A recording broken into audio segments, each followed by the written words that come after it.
Yo, what is going on, beautiful people? Appreciate y'all tuning in to our podcast. Y'all know me, Edward, Emcstats, sports reporter, sports journalist. I got my brothers with me. We're getting this podcast started. What better time than now to do it with all this getting ready to go on. So the name of our podcast is We Need a Name. And no, that's not a joke. We really do need a name for our podcast. So, hey, it's all good. We're going to live forever. Sometimes you just got to start and you figure stuff out like that down the road. But we're going to be kicking crazy conversation, culture, sports, hip-hop, music, whatever you can think of. We got some great minds on this podcast, some guys I really look up to and admire.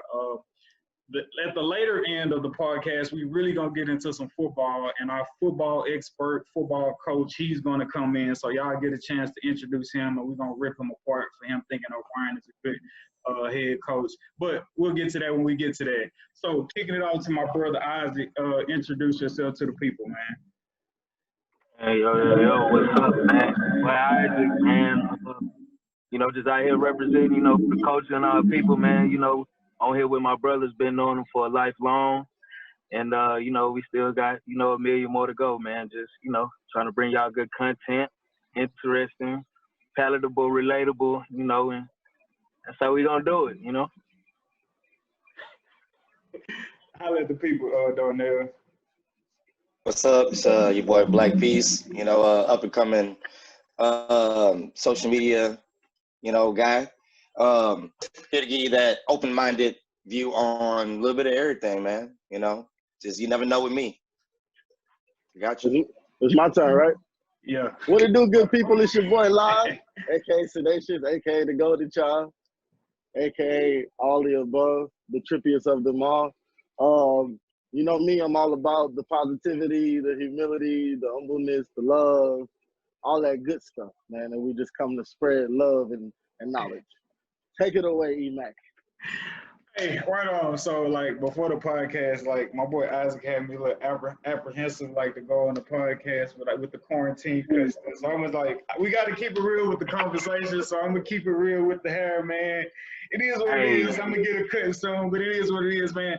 Hey, yo, so let's get into these playoffs, man. Right now, as we're talking, it's overtime of the Heat versus the Celtics Eastern Conference Championship.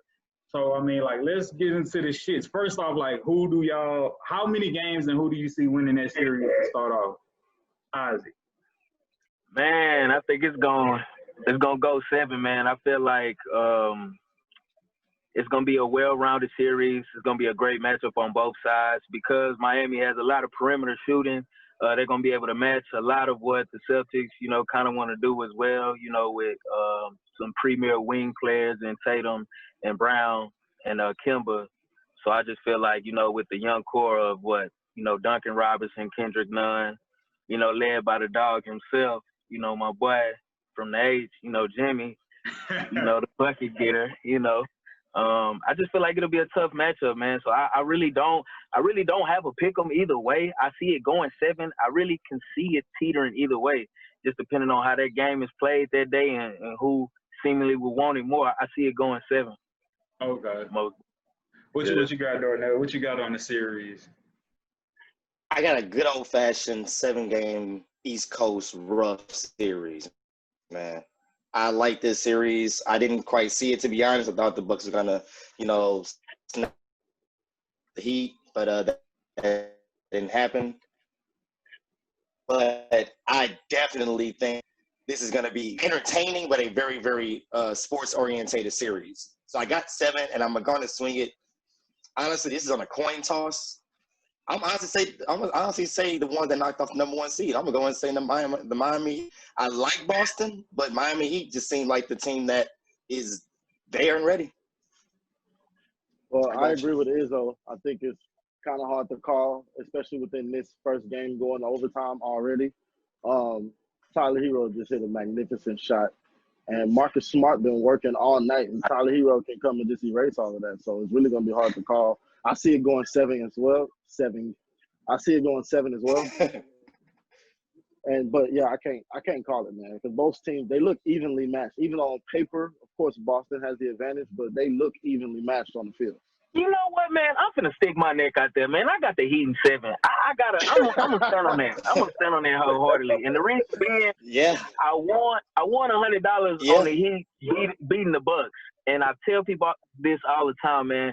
In the playoffs, when the game slows down, if you don't have that one premier perimeter player who will just be willing to take the game into his own hands and be able to create for himself, you will not go far. Though the Celtics have 2 of those, I just feel like Jimmy Butler, along with the veteran leadership, Andre Iguodala, and then, like I said, a young shooting core of Nunn, Robinson, and Hero, I just think it'll be too much, but for Miami to overcome. Just like you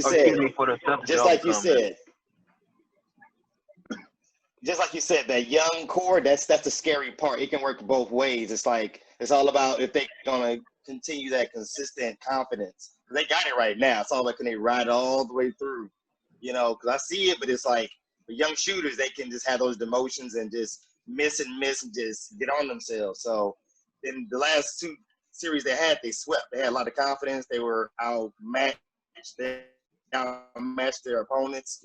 Like, they managed first teams in the series where it's like, oh no, you ain't gonna run over us. We're gonna give you a battle every single game.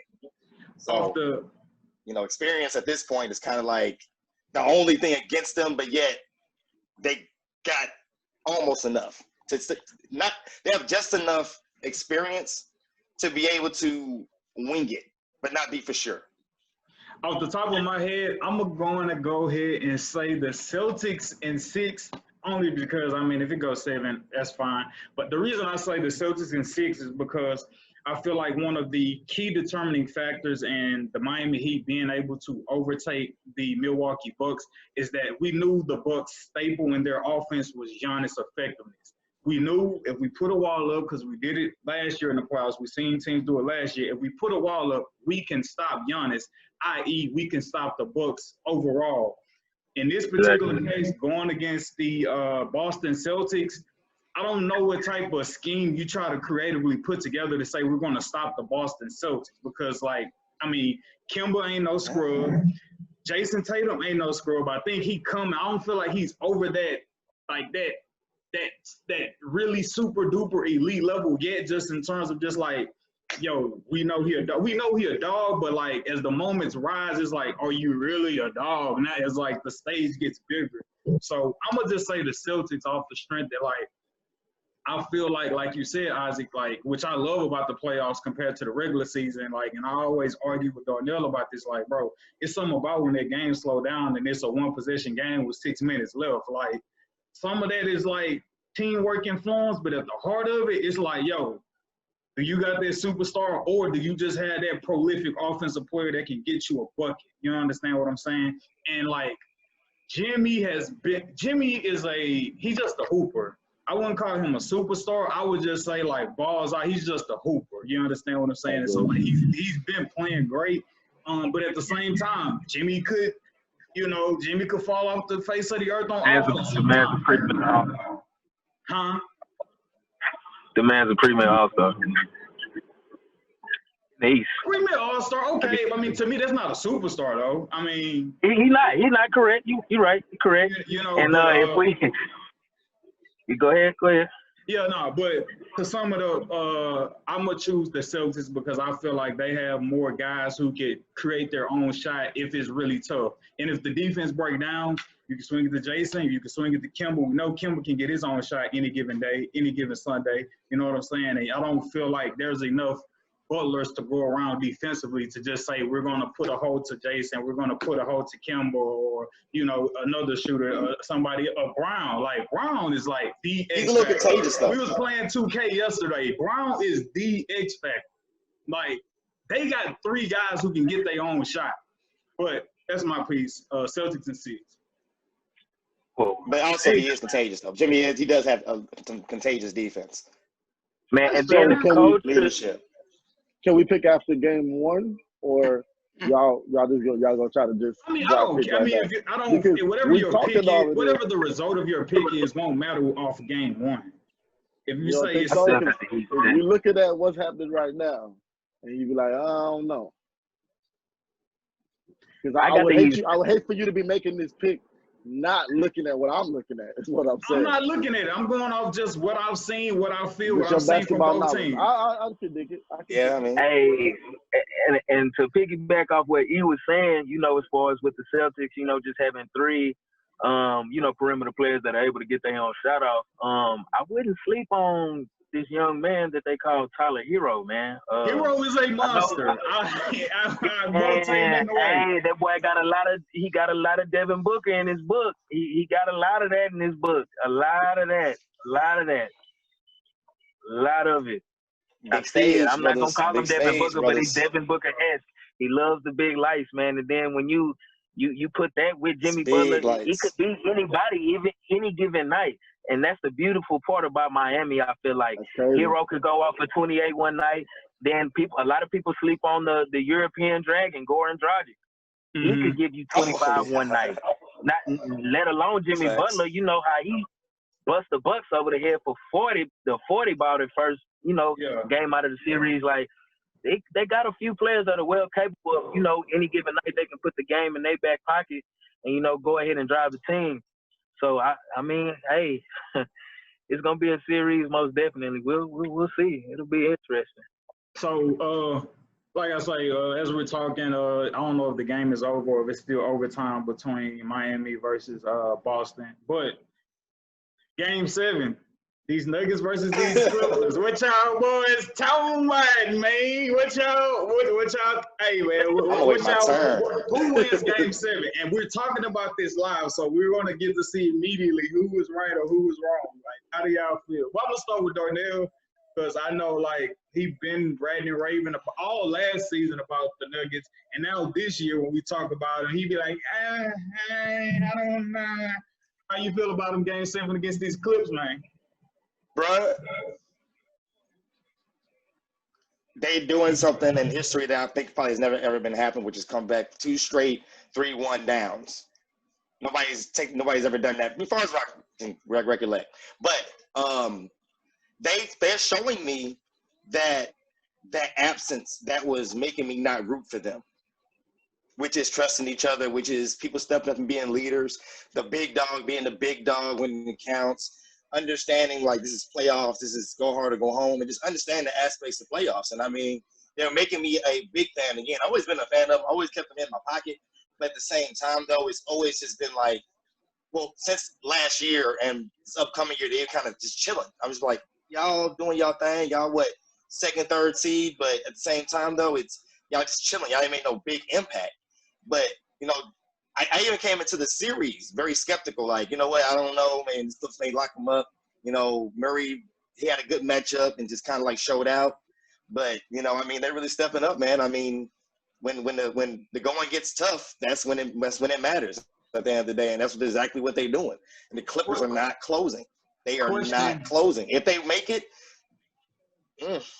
Question to all of y'all. So I'm rooting for the Clippers to win simply because I believe the Lakers are going to walk through the Nuggets if the Clippers don't win Game 7. Of course. However, now one would argue it's arguable and fair, completely fair to say if Denver beats the Clippers and they won a Game 7 against Utah, they won a Game 7 against the Clippers, who was arguably the Western Conference favorite. I still feel like if they were to win tonight against the Clippers, there still wouldn't be no respect on their name, and people will probably still pick them to get swept. How do y'all feel about the Nuggets going up against the Lakers if the Nuggets were to happen to win Game 7? Well, what you said, everybody else is saying, they're going to get swept. Or it's going to be a gentleman's sweep, like it was with Portland and Houston. And I would piggyback off that of what Sedatious said, and the only reason being so is that because if you realizing what's the problem in the Clippers and the Nuggets series, if people haven't been watching it, I just want to let you know the Clippers ain't got no damn body to hold Jokic. They done tried to put Paul George on him. That didn't work. Montrezl Harrell, he is a little boy compared to Jokic. That shit ain't working. So they just don't have an answer for him. And the only thing that I feel like can combat that is you have a dominant post player yourself who, i.e., can, draw other bigs out to the perimeter, get their mid-range off. as AD can do. AD is a dominant post presence, but also, you know, he's a mobile artillery unit. He can give you mid-range. He can give you, you know, the through ball if you need. He's just, you know, he's as package. So that's the only thing I feel like. And then the Nuggets don't have an answer for LeBron James. They don't have anybody on their team that can match him. Now, it's a, you know. With that being said, no. You're gonna live with LeBron being LeBron, and they're gonna do every little scheme they can. They're not gonna worry about LeBron James. I felt they made it to that point. At the end of the day, Jokic has played a. Now he is older and he's not as good as Anthony Davis. Don't get me wrong, but he has played a LaMarcus Aldridge and got the business and had a battle with LaMarcus Aldridge like a year ago in the playoffs. He is no comparison. But at the same time, with the same skill set. I think Jokic and AD around the same age. Hey, I would love to see Jokic against AD. That's what I'm saying. No, I'm saying, yeah, it won't be an outmatched battle like it would come off to be. But he would definitely be putting up some numbers. It ain't gonna be like he would have his games. You know, Jokic's gonna have his games. He's not gonna be a sweep. I honestly going in with the whole 7 coming back from 3-1, I still would give the Nuggets 4-2 Lakers in the series, to be honest. This is being honest with myself. Why 2 games? So I give them 2 games. Because for one, I give that first game like they've been doing every series. And then that's realistic. Don't be like that. That is a number 3 seed. You have to give them respect. Come on. The Rockets were outmatched. They were outsized. And Portland had at least 1 or 2 other games when they lost that were actually like challenging games. So it wasn't like they just put them away instantly, like every single game. So it is flaws in their game. This is the only complete team they've actually went up against, technically. Small ball, I counted the Rockets out from the get-go. Blazers, not enough pieces. This is the only full team they're going to go against in that conference. I have one question. Who in the hell gonna hold AD? Nobody on the Nuggets can hold Anthony Davis. That is a well-known. Who's gonna hold LeBron? And AD's gonna hold AD. And I'm gonna leave it at that. AD is gonna hold AD. You gonna make these people take your basketball court talking about some AD gonna hold AD. AD gonna mess around and give you 30 for the series, and y'all has to be out in Game 5, going back out the bubble. Just be happening. Yeah, just like he's been doing, right? He's been doing that, right? Every single game that's been going on. He's not been a factor while he loses games, right? LeBron is good for dropping Game 1, but LeBron is a computer. He is studying you. And every time, if you notice, LeBron James in Game 1s, he probably got a losing record in his Game 1s. Like, he like notoriously loses Game 1. I know, and that's why I gave him Game 1. Right? Exactly. So the Nuggets might very well win Game 1, but I'd be hard-pressed they win another game after that. Hard-pressed to believe they will win another one after that. Wow. Even though the Blazers had took them to like 2 games outside that series. Please do not put the Blazers in the same. The Blazers aren't in the same category as the Lakers doing there. Man, you know that. They aren't, bro. That's 2 different. I know that, but they still took them to battles. That's what I'm saying. They still gave them competition. They still gave them not necessarily run for their money, but it wasn't just a stomp. Like, they're still like not. Like I said, what team have they actually went up against as a full-blown team? I say this, E. I think a bigger question may be the Clippers may not be who we thought they were. That's because fair. Everybody and their mama done told me Kawhi Leonard is a top 3 player in his league. He's better than LeBron James. LeBron is falling off. Kawhi is on the upkeep. He's on the uprise. He's the new best thing since sliced bread. And, brother, I tell you this, because you know how I feel. Poochie, you know how I feel about Paul George, bro. Paul George, if you need him, please don't call Paul George because he ain't coming to rescue you. He's going to miss that phone call. He's going to miss that phone call every time. Most times than not, he's not picking up that phone. Sorry, I seen it on Twitter. I know I'm the reporter, so I'll probably share my facts right, but we'll get down the road on that later. But nah, I seen this on Twitter. I think it was true, but if it is true, Doc Rivers has a bad record when being up 3-1. I want to say he lost a 3-1 lead in the playoffs when he was with the Magic. I want to say it was another team, or maybe it was the Celtics. I think it was. I don't know. But yeah. So I mean, I think maybe Isaac. Not only could the question be, is Kawhi or the Clippers not who we thought they were? Like, is Doc Rivers? I mean, like, not. And, I won't say not in that top tier of coaching, but, like, is Doc Rivers to blame possibly? Like, is that a fair question? Hey, man, we definitely calling it into question. It's definitely on the table for discussion because the numbers speak for themselves. I mean, in closeout games where he could win and literally go on to the next series, he has a losing record. It's subpar. Yeah. At best, it's subpar. Yeah. So we can definitely I ain't respected him since he left Boston because I feel like every team that he's been – I guess, accredited for, has had some superstars because he had the Celtics team in 2008, and then he had Lob City, and whenever he had Chris Paul and them boys. Up 13. He vastly underachieved. This just came to my mind.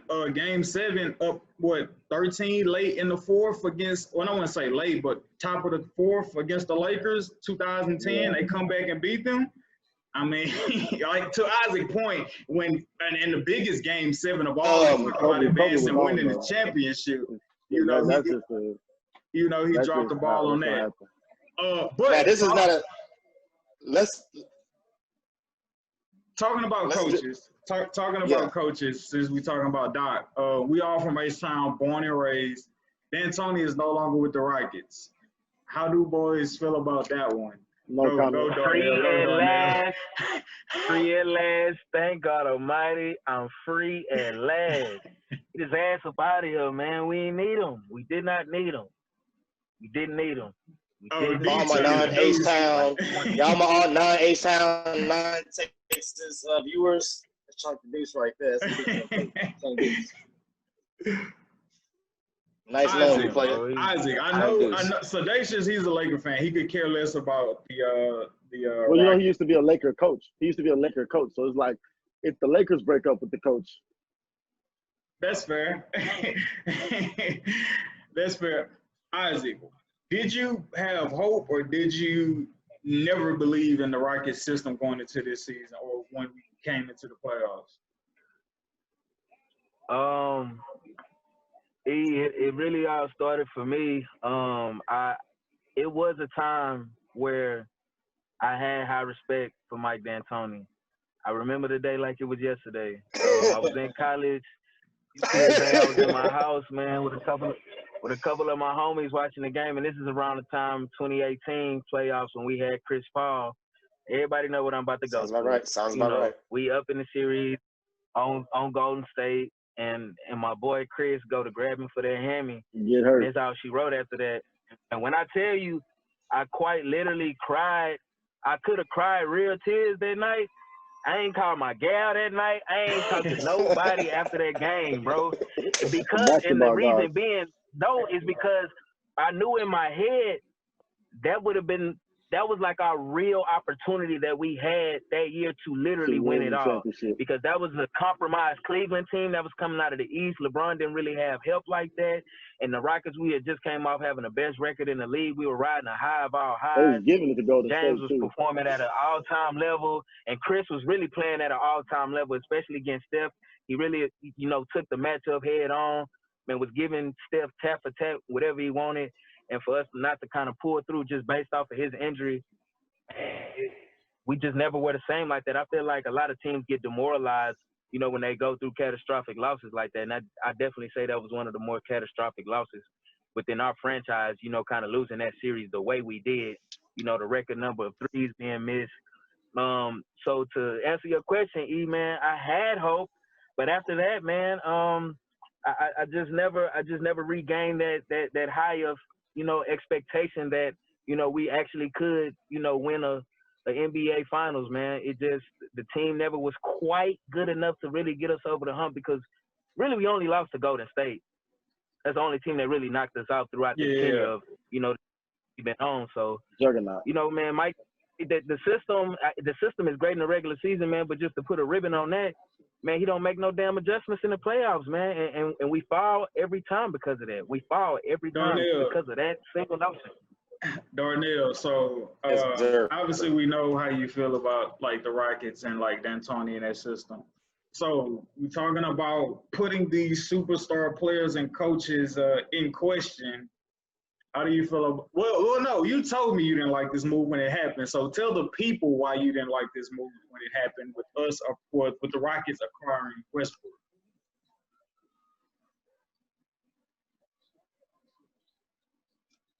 You choose to get athletic basketball. Oh my God! When I say the most athletic next to LeBron and a couple of players, I mean one of the most athletic basketball players in the NBA over at Brain.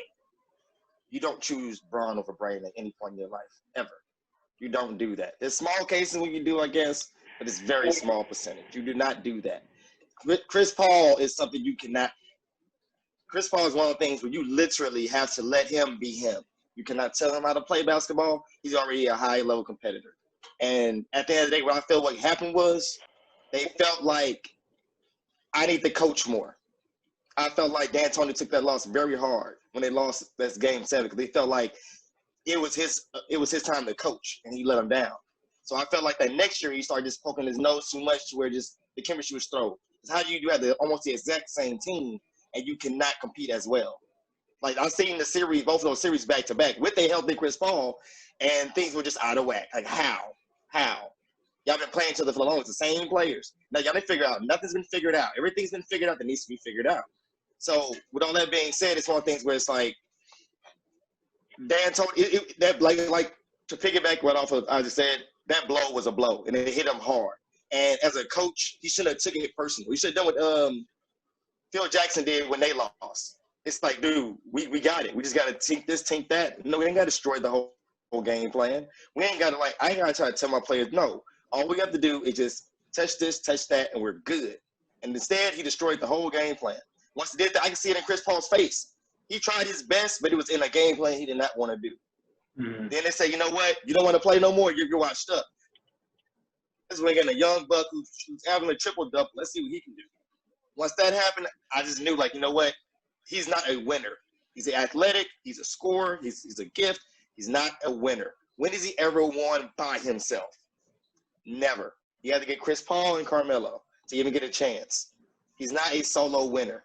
He's not that guy. He's a great athlete, maybe like somewhere in somebody's system for some reason, but just until he understands basketball better, have a stronger IQ, no, his IQ is I feel like that point is proven with like you can't do that. Taking the Rockets as far as they took them. I feel like that point is proven. Like 7 games. It was literally just Chris Paul. 4 points. The Rockets.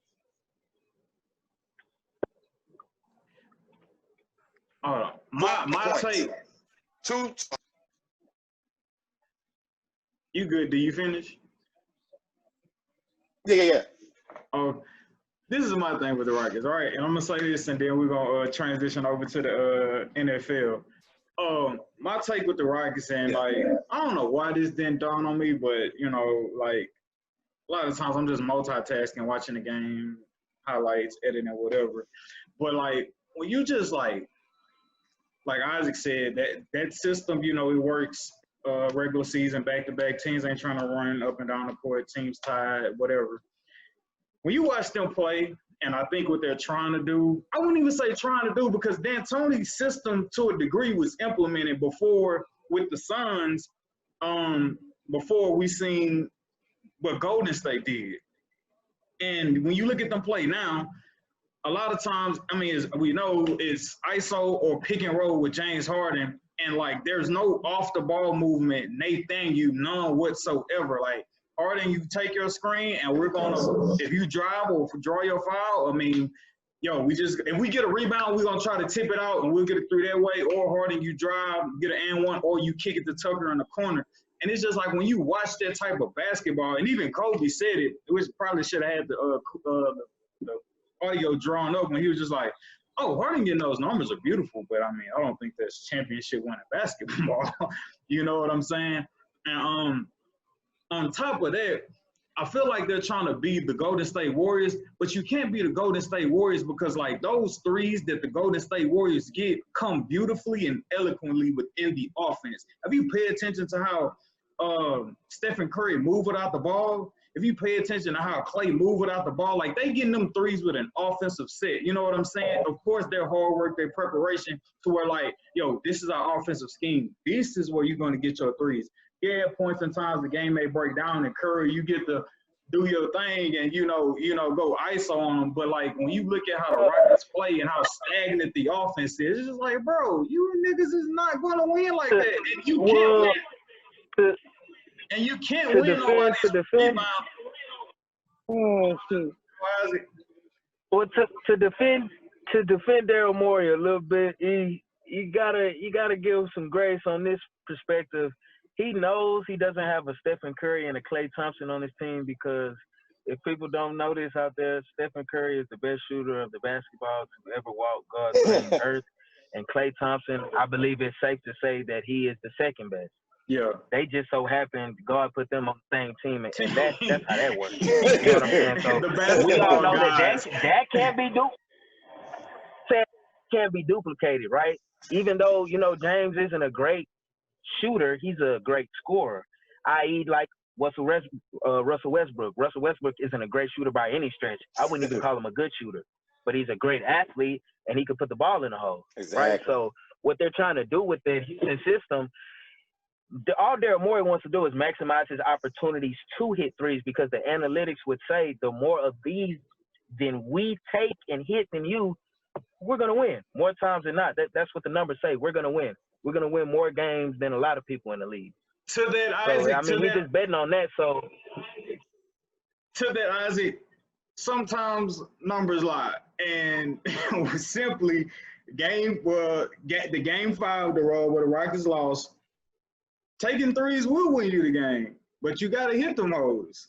Lakers go franchise playoff record, 19 threes in game 5 to the Rockets, 13 threes.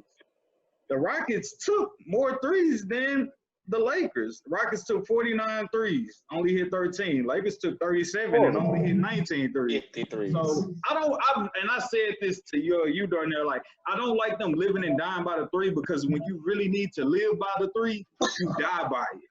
And sometimes dying by the three means you're not making shots. You're not making your threes. But they died double with 2 shots to the head by the three because they didn't make their threes. And then they're not taking another shot. And they not getting another shot. 50%. And the Lakers made more threes than them. So, like, they damned if they do and they damned if they don't with shooting a 3-ball. But that was guess what? No rebounds.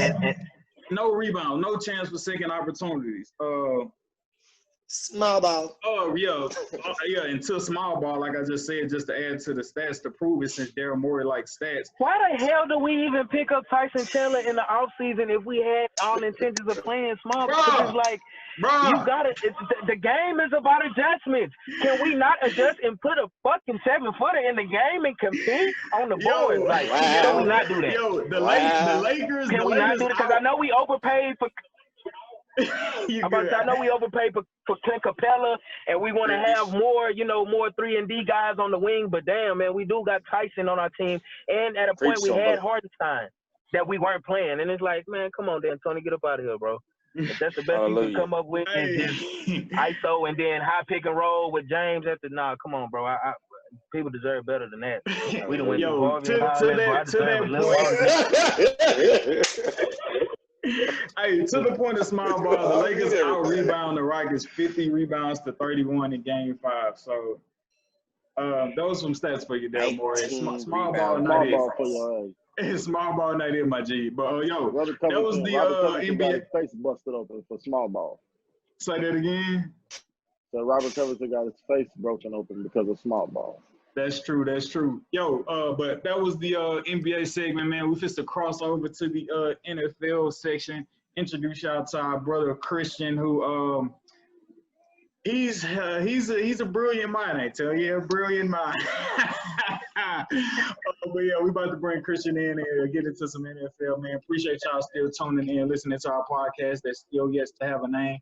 But if you love us, you fuck with us, help us come up with a name, man. We greatly appreciate it. and y'all can be those, y'all can be that audience of that group. Be like, yo, man, we've been fucking with y'all boys back when y'all didn't even have a name, man. So, yeah, let's get to the NFL. Yo, what's going on, beautiful people? Y'all are now tuned in to our motherfucking goddamn NFL segment. Like I said, we got the coach on this mug, that boy Christian Johnson, man. Coach What's up? Johnson, What's Coach up? Christian, man. But nah, man, to big my brother up real quick before we try to jam him on some of his smart. Yeah, why? He's smart because he's a brilliant football mind, even though he doesn't like to claim that, but he's very intelligent football-wise. But the reason I call some of his takes like asinine is because, like, I'm a fan at heart. And so, like, the shit he be saying don't make sense to me as a fan, but he don't be caring because he's, like, GM coach mindset. But, yo, man, Christian, man, introduce yourself to the people, dog, and give us, to start off with the NFL, man, what games stood out to you opening week of the NFL? Yeah, what's up, everybody? It's Christian, Coach Johnson here, just trying to, help people watch the game of football a little bit better than what they've been doing. Don't get caught up in what the announcers are saying. Sometimes they talking BS. Don't get caught up in what the talking heads are saying. Sometimes they talking BS. Want you to be able to see the game for what it truly is, and to be a little more intelligent when you're talking trash at the barbershop with your boys or in the church parking lot. So, you gotta go in there. So, so for the game of the week, the game that I chose, just because there's a lot in this game, and there's a lot of talk about what's coming out of this game. And actually, we were having a discussion about one of the quarterbacks in this game yesterday. The Baltimore Ravens versus the Cleveland Browns. Now, this is probably the most lopsided game of the entire week, right? I think this was the biggest blowout of all the games. But number one, we were talking yesterday and trying to figure out if Lamar Jackson was better than Deshaun Watson. I was wrong in my take, what I said yesterday. I said that he's probably not better than Deshaun Watson. Forget that. Lamar Jackson might be the best quarterback in the league. He is in there with Mahomes, Rodgers. Hey, Christian, thank you for joining us, bro. We're going to catch you. He's in there with Mahomes, Rodgers, and Wilson. Yeah, man. God, Lee, I didn't know you was going to come on here with all that. Nah, finish going, Christian. Finish going, bro. Let Christian finish. Bruh. He had the highest QBR of all quarterbacks this past week. If you look at NFL Next Gen stats, he was the number 2 quarterback in the change from probable completion percentage to what he actually had, right? So the number 1 quarterback last week was Gardner Minshew. He was 16% over the completion percentage that he was supposed to have, and Lamar Jackson was 15% over the completion percentage he was supposed to have. The great pass that Patrick Mahomes had in the Super Bowl this past year to Tyreek Hill that helped them win the game. They ran that exact same play this past Sunday, and Lamar Jackson threw a dime, right? For some reason, we don't want to put him on that pedestal because he can run and all that stuff, but man, he throws dimes out there, even in tough coverage. Yes, he. It wasn't a similar play. I know the play you're talking about. You're talking about the Wasp play deep to Tyreek Hill that was for about 47 yards in the Super Bowl. Yes. They weren't, but they weren't playing. The Browns weren't playing deep on it. They didn't have anybody back. I understand. I'm just talking about the throw. I'm just talking about the throw, though. Okay. I'm just talking about the throw. Oh yeah, the throw was. That's what I'm just saying. I'm just saying. Look, listen. It was on the road. We were the reason that the Chiefs were able to win the Super Bowl was because of that throw by Mahomes. Lamar Jackson made that same throw, and it looked perfect. It was on the money. It was dime. It was dime after dime after dime he was throwing yesterday, and I was like, oh my gosh. Now, as far as the Cleveland Browns are concerned, hold on real quick, Chris. I know our brother Isaac, he got to sign off real quick. So speak your piece to Christian before you get out of here real quick, Isaac. Hey, man. I know our brother here, if y'all don't know, he's a proponent of I'll leave y'all with this. He believes Bill O'Brien is a is a good head coach. And for that, I quite literally would like to burn him at the stake and stone him for saying such a vile and despicable thing. So I'll leave it with this, man. Is he a slightly above average coach? Absolutely, man. How many of those have we got in the league? Like what, 20? You know what I mean? The 12 No. But man, but what happens is once you put on the GM hat, it compromises your integrity to coach, right? Because GMs think long term, and coaches are quite literally, I'm trying to keep my damn job for next year. So the ideals and the mindsets don't match because he can quite literally be coaching for right now, and you building the team for right now. You can't bring those. The mindsets, they differ, man. You know what I mean? And he doesn't know how to take one hat off and orchestrate the other, man. It's too much power. It's almost like a monopolizing of the organization. You're wearing too many hats, man. You flooding, you infiltrating, you're saturating the market, man. It's too much of you. We got to get you the fuck out and get some diversity. Damn sure too much of Bill O'Brien. Yes, Isaac. Too much of you. You got to take off one of the hats, man. But, hey, man, love y'all boys, man. I'm out of here, man. You know, y'all keep it going, man. This live content, man. This shit is only going up. It's only getting better, man. Love. Okay, easy, all right, easy. Hey, I'm gonna respond to that real quick, and I'm gonna get back to the game. So I don't disagree with 90% of what you just said.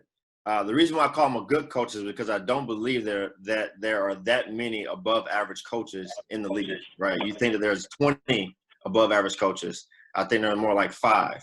So that's why I call him slightly above average. I mean, like he is literally like he is a burger away from like. Man, like, how many bad coaches are out there? Is the question. But also too, he's not. We got to separate him as conversion away from being a bad coach, bro. For real, he is one failed fourth down conversion away from being a bad one. Okay, but also too, and my take of calling him a good coach, I'm not calling him a good coach in the sense that he's a good coach and GM. He's not Bill Belichick. He's not Bill Walsh. He will never be. He's not a good GM, right? So I'm just talking about him on the field as a coach, right? They can find somebody else to be the GM. But back to the Baltimore Ravens and the Cleveland Browns. Baltimore is going to run through everybody this year. They might go 15-1. I wouldn't be surprised if they did. The Cleveland Browns, they are better than the 6 points they put up yesterday, right? They just knew that they were not as good as the Ravens.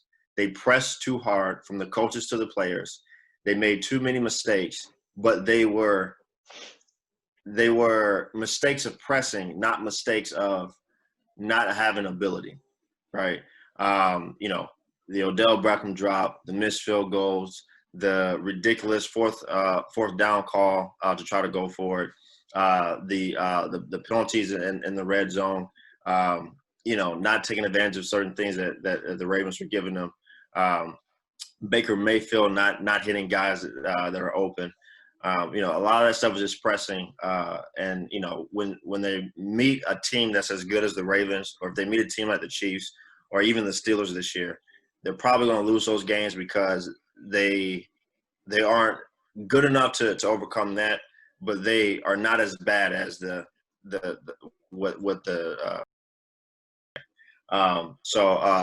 only other thing I want to say about this is I can't stand the Odell talk that's happening right now. Everyone's talking about, oh, he's the problem and all this. Forget that, man. Even though he had a drop yesterday, the man still balled out. He was open on 9 – well, okay. He was open on 7 of the 10 targets he had yesterday. Baker just missed him on 2 of them. But on 3 of them, he had PI penalties or a holding call, right?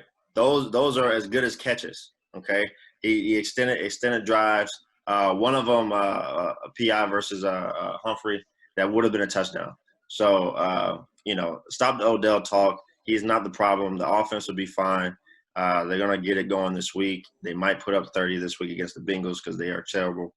I thought they would be better, but they are terrible this year. So that was a game of the week. You know, the score looked terrible, but you know, both teams, the Ravens are awesome. The Browns are much better than the 6 points that they put up yesterday. All right, Christian. So I don't know where I want to go from this. So I know we got all right. So we're beating a dead horse at this point, and we would have obviously we're gonna talk about the Texans down the road. But I want to see you and say something about the situation. Go ahead. You want to say something about Odell? Oh, go D.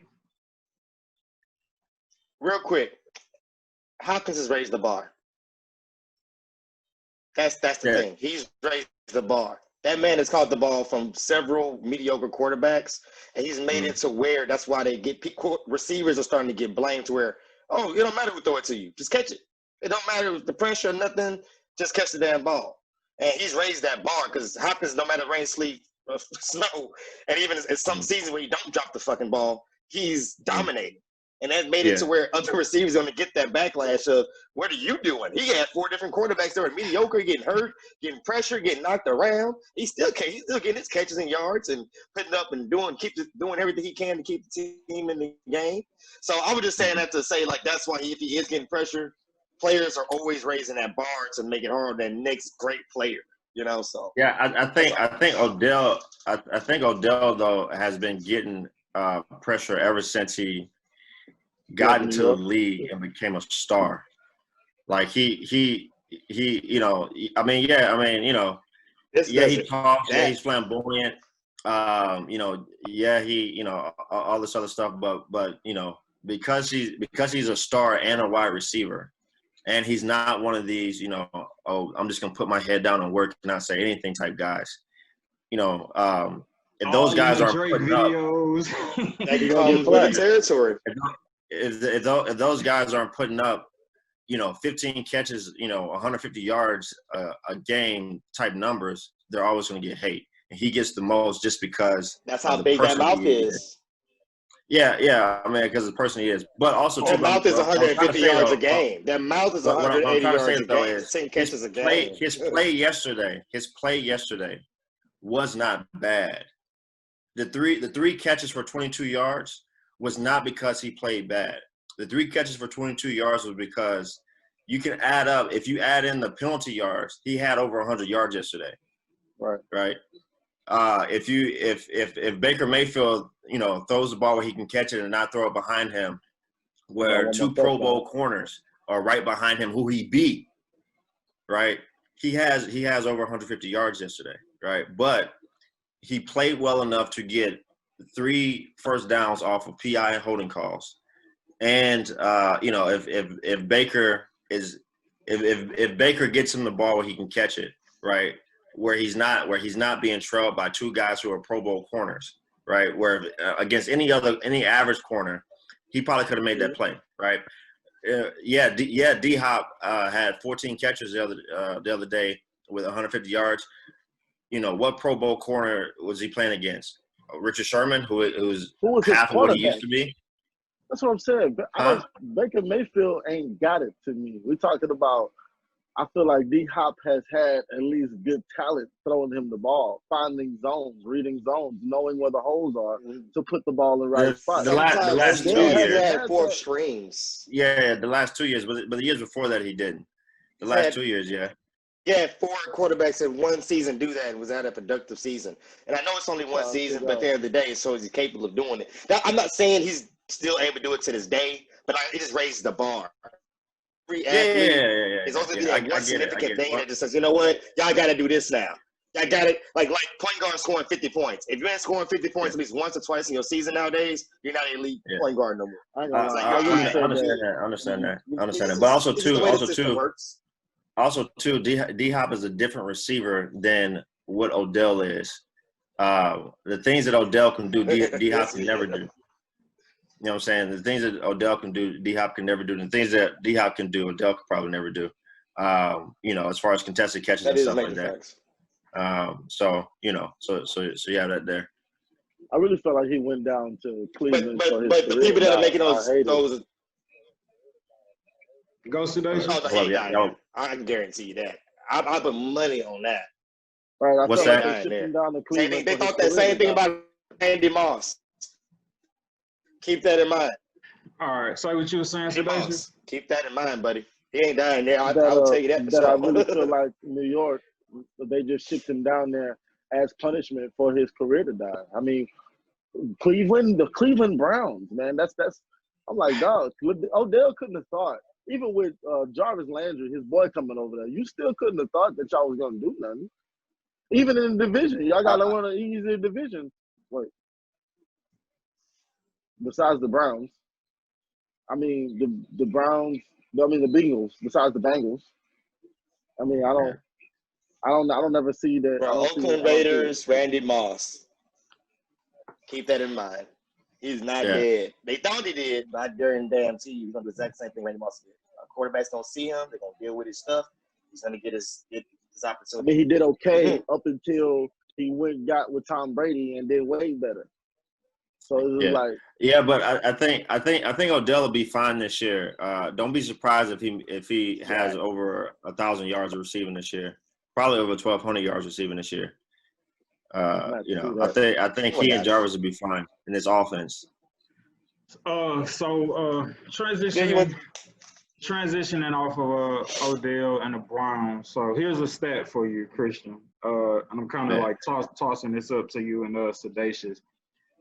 So most wins by a quarterback since 2016. I talked to Sedatious about this stuff. I'm going to give it to you. Yeah, I'm going to say something else. Yeah. Most wins by a quarterback since 2016. Mm-hmm. Tom Brady, 47. Russell Wilson, 41.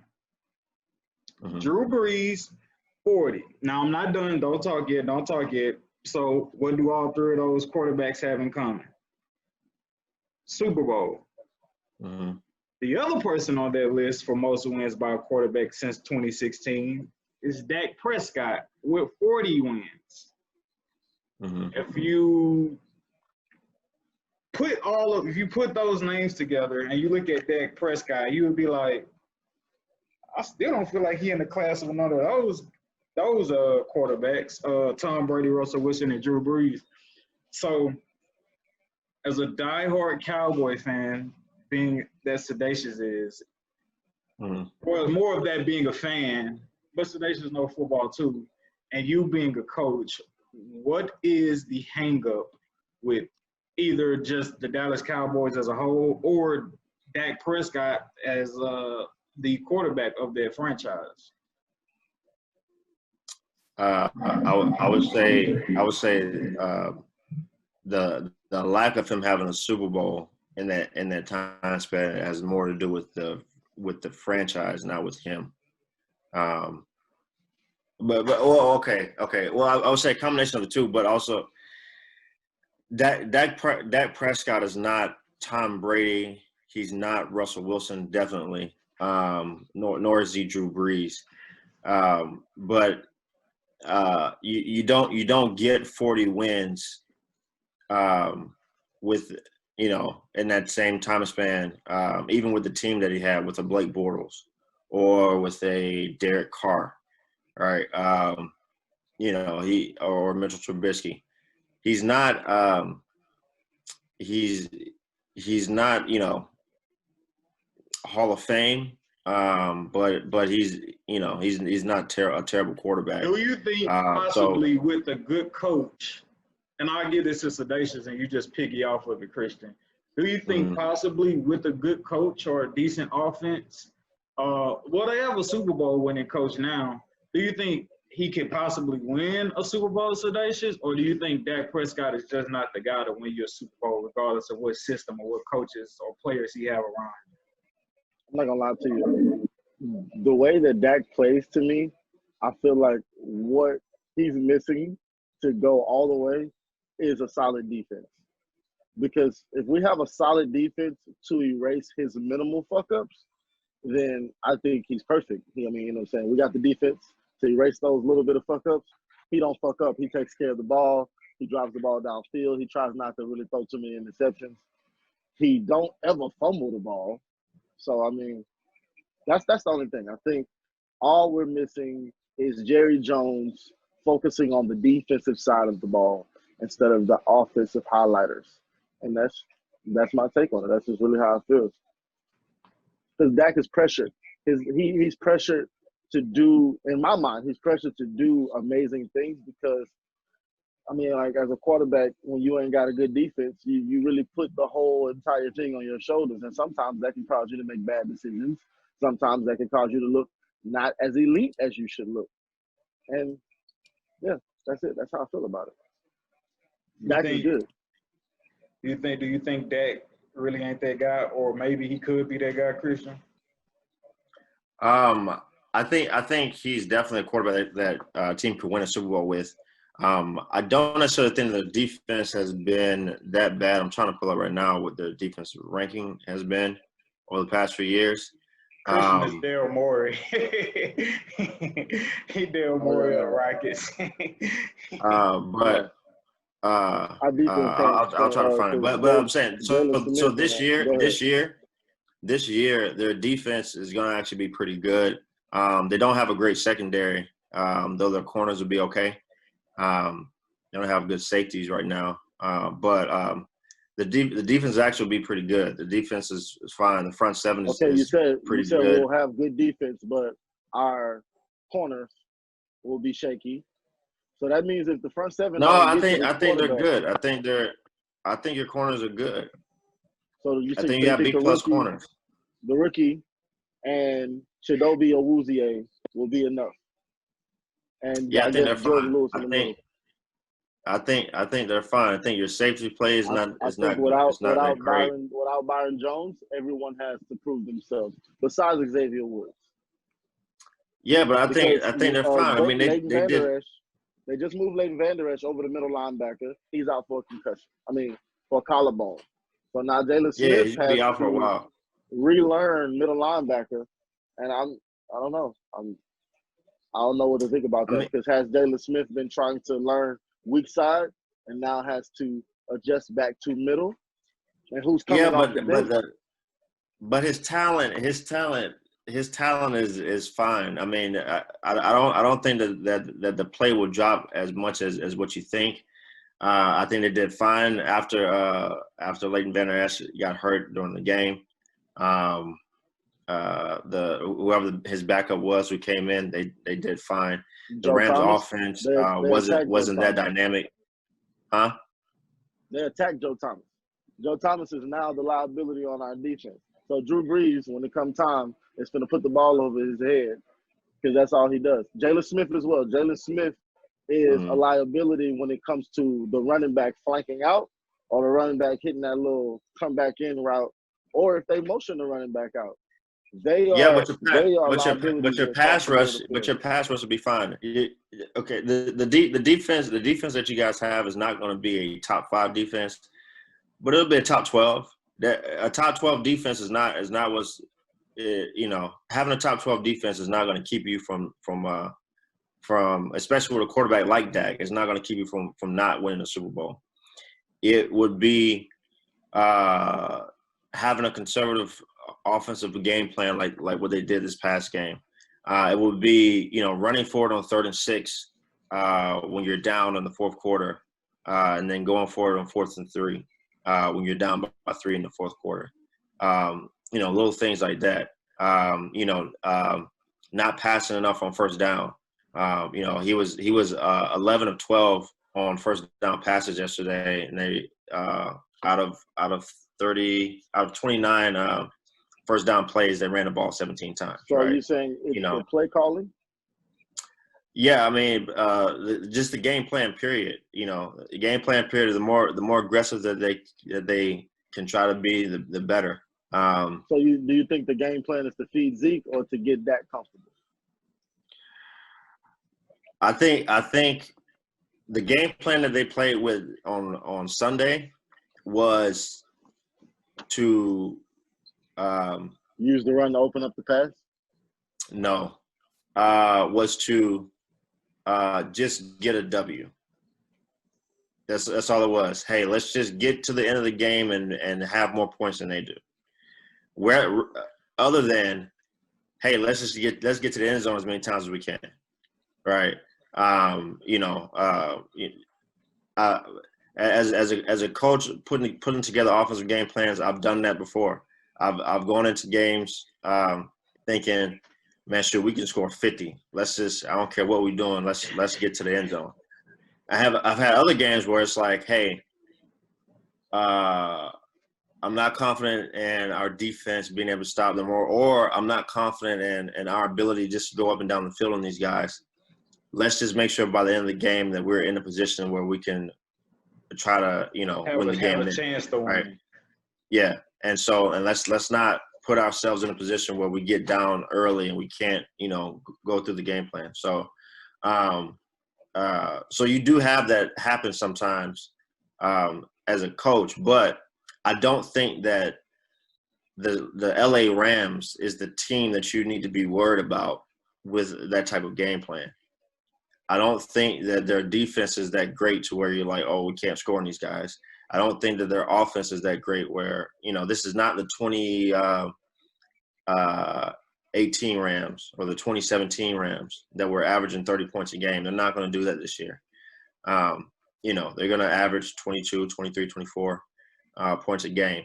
They're not the same firepower. So to see them come out like that week one, it scares me. Maybe McCarthy got fired for a reason. Maybe he wasn't the reason that they got the Super Bowl. Maybe he was along for the ride like everybody else was. I don't know. But the defense that you guys have this year, from what I saw last night or the other night, that's a defense that's good enough to get with the offensive power that you guys have to get you to a Super Bowl. What you do need though is a tight end to replace Leighton Vander Esch, because the guy that came in after him. Talking about Gavin. Oh, you talking about linebacker? Or you talking about No. I was talking about Blake Jarwin, the tight end. You talking about Dalton Schultz, so you don't like Dalton Schultz. Yeah. You need somebody to replace Blake Jarwin because Schultz ain't got it. Yeah, that was a big loss for us. Yeah, Schultz ain't got it. So I'm mad about it. So so you get some tight end play, you guys will be all right. And then Sean Lee is on IR. What's up, Pucha? What's up? Yeah, all right. So so obviously trying to figure out what the Cowboys is going to do is always a major topic. We're going to the Super Bowl, bro. What you talking about? Every year. Yeah. Hey, what's funny? This guy I work with is a Cowboys fan, right? And I was talking to him the other day right before, the season starting, and I was like, hey man, excited football's back. He's like, man, I know every year for me it's like 17 weeks of Christmas. And I was like, man, as a Cowboys fan, you're right, because it would never be 20 weeks. It's only 17. You don't get this window. Hey man, so look, like I was saying, man, I was trying to figure out what the Cowboys gonna do is a big deal, but trying to figure out this season what Tom Brady is gonna do out there in Florida, him being a Florida boy. Just real quick, go around, starting with you, Darnell. Like, what do you anticipate Tom Brady doing now that he's not under that Bill Belichick Patriots umbrella? I feel like he's gonna react like any great athlete, like LeBron or Kobe.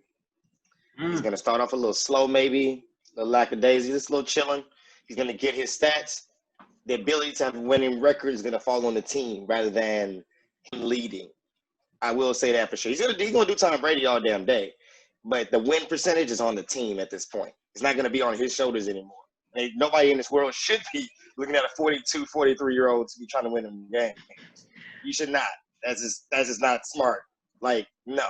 You got to actually, we got to work. You got Evans over here. You got Godwin over here. Evans a little hurt, but he's getting there. He actually played. You got weapons out there. You got Leonard Fournette, who I'm a little skeptical on, but yet if you use him right, can be very damaging. It's just like you can't just be out there pounding him like they've been doing. You got to literally use him like art, seriously, because he's so injury prone. You do not want to risk it. He can either be the best thing you have for your team or the worst, in my opinion. A waste of space, or he can be the biggest thing you got. He's all about how they coach you. So I feel like Tom Brady is actually going to be okay, but just on more of a I'm getting mines what y'all trying to do. That's fair enough. I started laughing when you That's said about it, Leonard honestly. Fournette because it dawned on me that Christian team is the Jags and they got rid of Leonard Fournette. But nah, man. Kind of picking back off you, D. I do. My bad, man, but you know the worries of the thing. I look at. I mean, as y'all feel like around my border, like I got Tom Brady, but I look at Tom Brady in the form of LeBron just in terms of like productivity, longevity, and productivity, right? A lot of times, like, because we was watching a football game yesterday, and I was like talking to Sedatious. I'm like, bro, why the fuck is Ben Roethlisberger still out there? And Sedatious like, you think he still got it? But like a player like Tom Brady, the reason I put him, look at him like how LeBron is being in the NBA is just like his aura, his superstardom, like him being so, a proven winner. I believe, I don't know how long it's going to take. And maybe even if they would have won, that wouldn't have not meant much either with them losing. But I'm trusting that, like, the aura of Tom Brady is going to, like, rally those guys. And they're going to be like, It will. Yo. Exactly. Hey, like, this is this dude's tour. Like, like when a player comes over to a new team and it's like, yo, we're rallying around you because we want you to prove motherfuckers wrong. Like, everybody in the Tampa Bay locker room should be feeling like, yo, them niggas think you can't do it without the Patriots. They think you can't do it without Bill. We got your back. We got your back. Who got your back? I got your back. So, like, that's what I'm expecting to happen for the Buccaneers, which will then turn, which will then amplify even more how great Tom Brady is. People always talk about, like, yo, even again, the comparison to LeBron, LeBron gets to the finals. It's like, yo, who is on LeBron's team other than LeBron? And, like, who is on the Patriots offense, his receiving core for the most part? Like, it's like, it seems like Tom Brady don't need a lot, and he still has, such a proven track record. But now you give him, the Evans, the good ones, and you surrounding him around, really talented receivers. It's like, y'all got that motherfucker some help. You know what I'm saying? So, like, all of that encompassing around Tom Brady, I'm expecting them. I don't know if I'm saying expect. I'm probably low key like rooting, to be honest. Like, I'm rooting for him to like damn, this nigga got to like how Sway, like how. But I understand you got to trust the process. So if they didn't go far or whatever, or had like a bad injury to somebody that kind of like rattled the offense, like I was like, I got to charge it to the game. But because I know he don't have that much long left, like I want him to get it now. But yeah, I'm rooting for him, and I expect the Buccaneers to really rally around that boy and amplify his greatness this season. E-Mac, to piggyback off you, bro, I would call the Buccaneers right now out of the AFC South, but that Saints game got me a little skeptical. So I'm going to have to hold it. But I was thinking that Tom Brady was going to come to the NFC South and just wreck shop. But they played the Saints, and I don't know, man. It's bro, something else to consider. Like, some of these games are like boys, like preseason, like getting the feel. Oh, yeah. Cause like I can only imagine like how much like really like grind into the pavement practice you was able to do, like considering COVID to a certain degree. But yeah. X's and O's. What are the Buccaneers gonna do, Coach Johnson? What is Tom Brady gonna do? They're gonna go 7-9 this year. So I hate to pump the brakes. So Tom Brady is not going to be Super Bowl Tom this year. It has less to do with his lack of ability and more to do with the type of offense that he's in and what it takes to be a quarterback in this offense. I know Sedatious, you and I were talking yesterday. We were talking. I forgot what quarterback we were talking about. But I was saying something about the offense that quarterback is in and how they provide the answers for him on the field. This offense does not do that. This offense does not just provide answers all over the field. It does not scheme guys open all day. You know, there are going to be times where the play is called, no matter what the defense is, we're running that play. And, you know, hey, if no one's wide open, you find somebody and you throw it up and give them a chance, right? And Tom is not used to that. Tom is used to one of the best offensive minds that he had in New England, always giving him answers to the test throughout the game. And because of that, whenever it was like, okay, hey, we're trying to go here. Okay, that's not open. Okay, here's my cheat sheet over here in the flat, or here's my cheat sheet over here. Right? He's not going to get that right now. So, do I think he can play in this offense? Yes, he can play in this offense. We've seen other people do it and do it well and do it at a high level. I think he does have that ability. I just don't think it will be this year. Also, too, the Saints have one of the best rosters in the league. They're going to be one of the best defenses in the league. And so, you know, to judge him just off of the Saints game is kind of rough, because they're going to make a lot of people look bad. But, you know, but they have a good defense over there. I think Todd Bowles is a great defensive coordinator. They have a good defense, so they're going to keep them in games. But I don't think that we should expect him to be the GOAT this year. He's just going to be a good quarterback, struggling along, you know, scoring 24 points a game, you know. That's fair. That's 25 fair. touchdowns. So before we get out of here, one last thing, hot topic, hot take in the NFL. Try to wrap it up. We got about like 10 more minutes before we have to try to get out of here. Stay within time. So in the NBA, you can look at a player and say, yo, that boy coming. Devin Booker, he's already arrived. He just needs to be on another team. In the NBA, you can see a player say, that boy coming. So much so that you can't stop him. Like, you can't stop his rise when he reaches a certain peak. Like, you just can't stop it. Like, he's ascending to heights we don't know. Patrick Mahomes, 24 or 25? Young boy. 24, 25, already has a Super Bowl.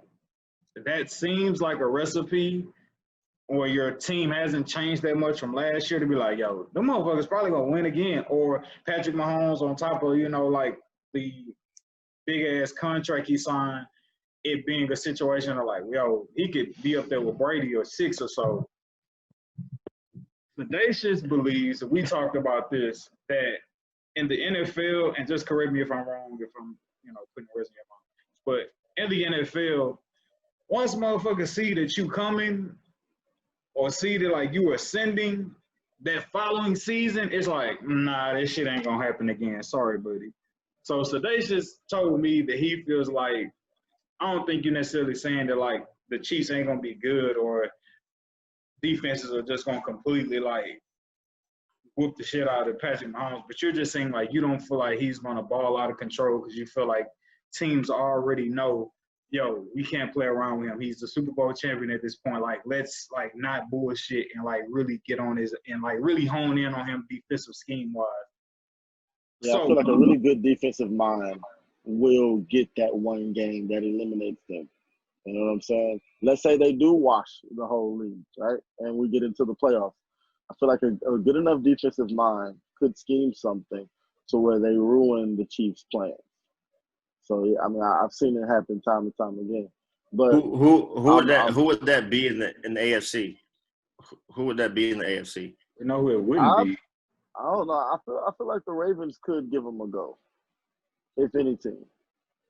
I feel like John Harbaugh and them boys over there could, if anybody.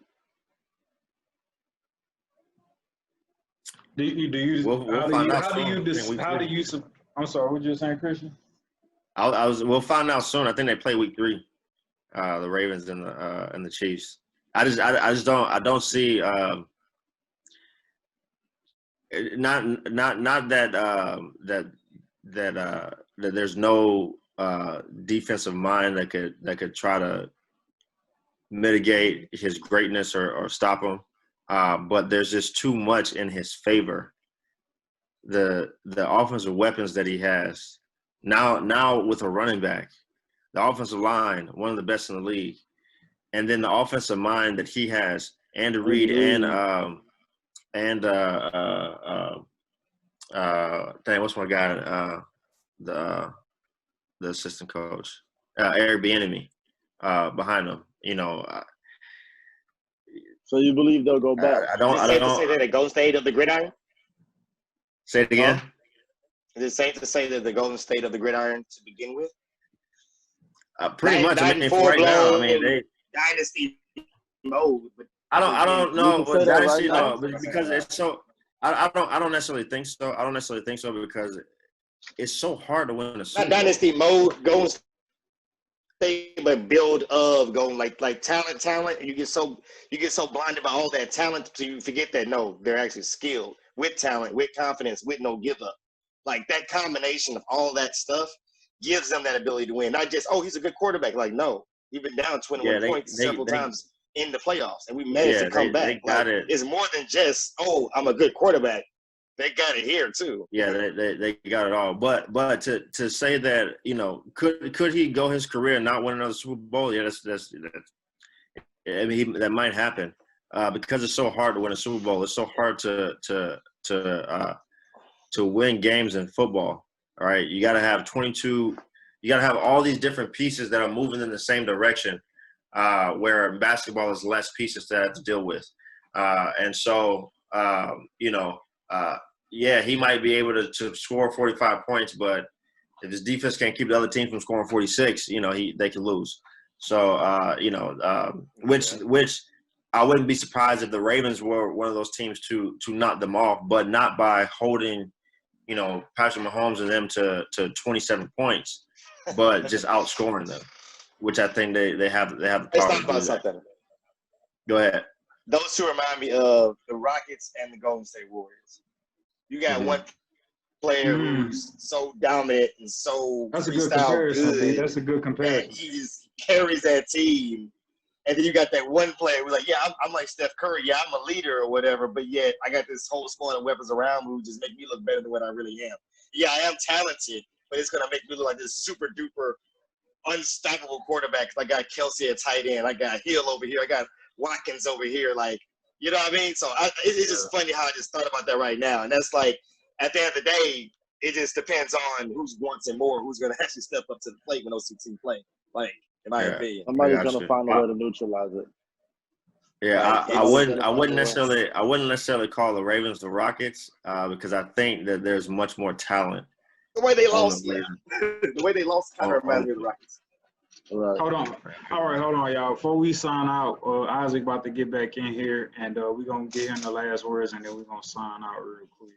Okay. Wrap up the first. Yeah, just a little sidebar, but now I'm just saying like the way they dominated throughout the regular season. Oh, gotcha. I got you. Yeah. Oh, okay, a couple like of that. games, Yeah. and they just got smacked down. It was like, ooh, what happened to all that?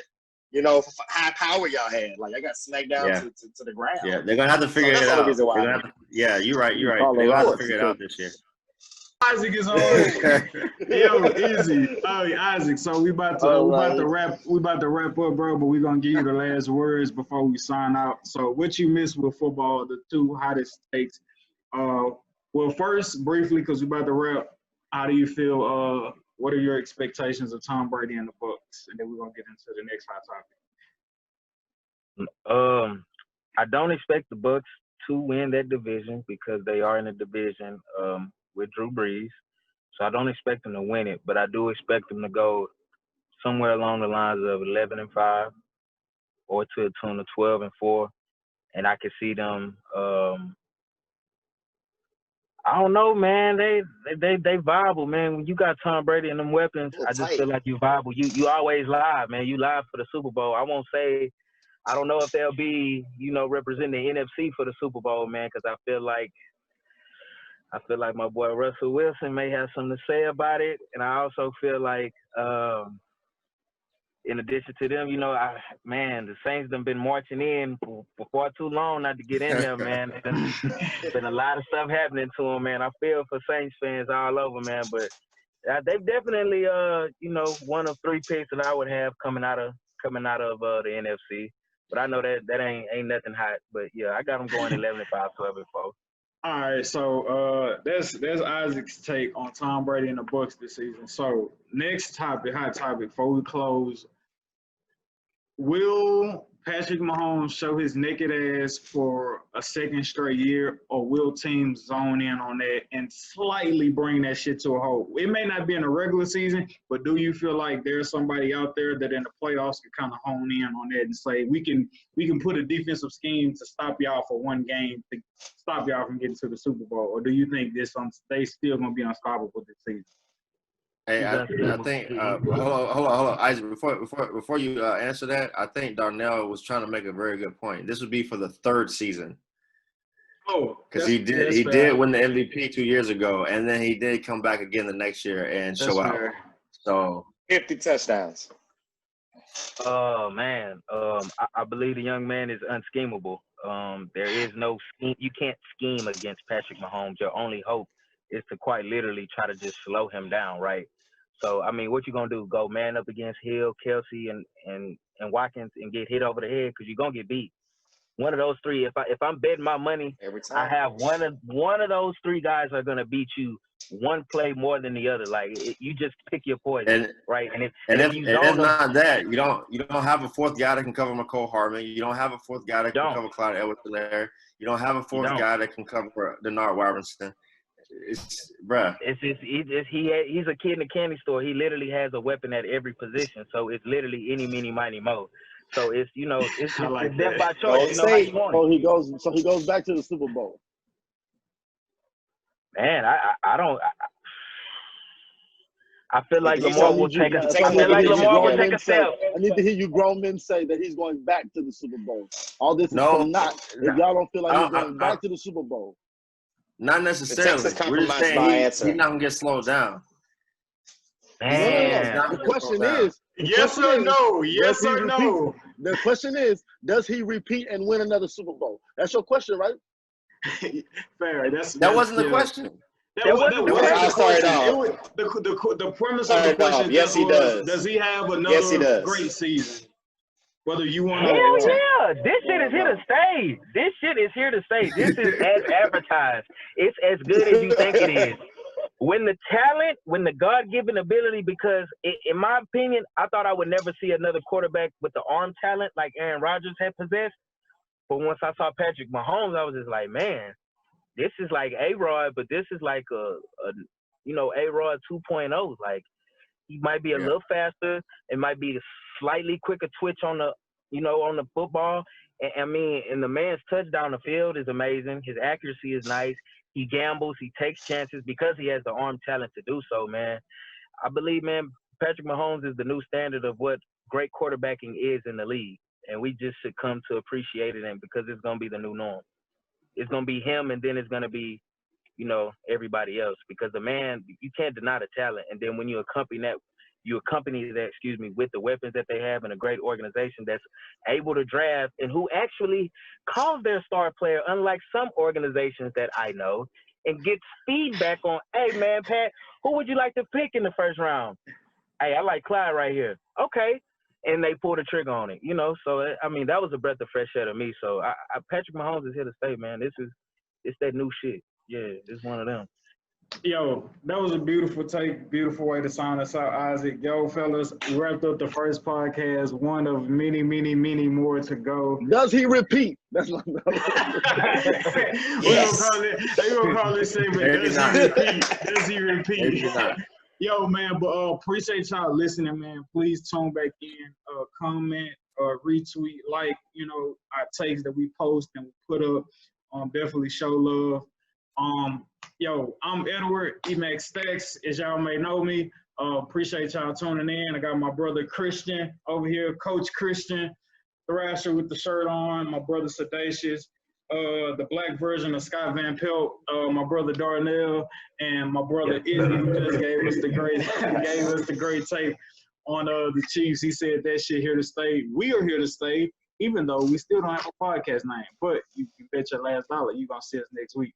We signing out. Appreciate y'all. Holler at y'all next week.